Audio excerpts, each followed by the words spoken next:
ಉಡುಪಿಯ Cochin ship yard ದೇಶದ ship building ಕಂಪನಿಗಳಲ್ಲಿ ಮುಂಚೂಣಿಯಲ್ಲಿದೆ.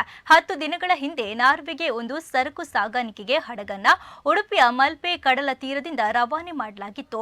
ನಾರ್ವೆಗೆ ಮತ್ತೆ 2 ಹೊಸ ಬೃಹತ್ ಹಡಗುಗಳನ್ನು ಸಿದ್ಧ ಮಾಡಲಾಗ್ತಾ ಇದೆ. ಮಂಗಳೂರಿನ ನವಬಂದರಿನ ಮೂಲಕ ಕೊಚ್ಚಿನ್ ಶಿಪ್ ಯಾರ್ಡ್ ಕಚ್ಚಾ ವಸ್ತುಗಳು, ಮೆಟಲ್ ಶೀಟ್ಗಳನ್ನು ಆಮದು ಮಾಡಿಕೊಳ್ಳಲಾಗುತ್ತಿದೆ.